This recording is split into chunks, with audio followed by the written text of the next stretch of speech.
My name is Sylva Banda, and I'm the managing director of Sylva Group.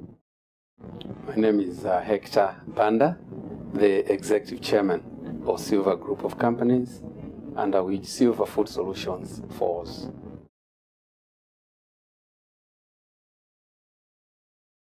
The way Sylva Food Solutions operates is that it is a component which provides training to the rural farmers, and we have done training to about 9,937 farmers, that is around Zambia.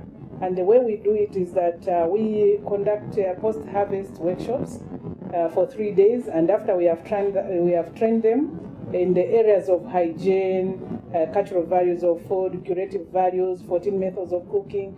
Then we sign the memorandum of understanding, meaning that Sylva Food Solutions becomes the market, and you buy everything from them as long as they process them in the manner in which we train them.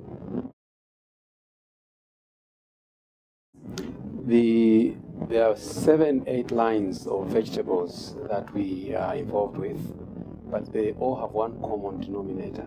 They are all indigenous to Zambia.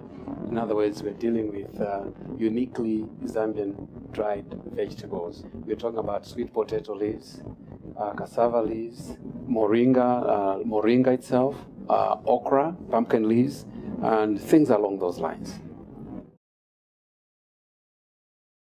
For a business to succeed, you cannot do it alone. Normally what happens is that we have partners, local NGOs and international NGOs, those that have got farmers. I can give you examples like Care International, World Vision, Africa, ASNAP. What happens is that they've already got some farmers, and Sylva Food Solutions go in to train and also offer the market. And then the purpose of our cooperating partners also is to organize these farmers, bring them together so that we can give the training to them. We got to know that these NGOs, the partners, were already doing some work, but they had a problem of what happens after, say, a group of 30, 40, 50 farmers have been trained. What happens with the product or the produce that they have grown? So we discovered that all that was going to waste. And we decided to approach these NGOs. The NGOs work with us, and they provide their own input, the logistics of running the workshop. Things like bedding, accommodation generally, food, also the stationery that is needed, including the equipment for drying the vegetables.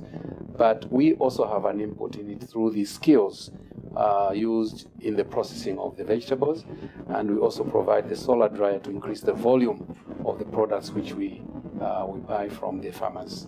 The other partner that we have not mentioned is the government, because as we are working with these local and international NGOs, there are some places which are impossible where it comes to roads, but they have a lot of potential to supply us. And the government comes in together with the NGOs and create feeder roads in order to allow our vehicles to pass through and collect the produce from the other side.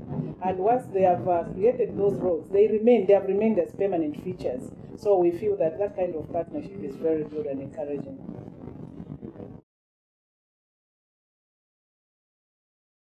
So far we have not met any challenges, apart from sometimes those that have been employed to work for such NGOs, sometimes they feel neglected, especially when they see that Sylva Food Solution moves in and train.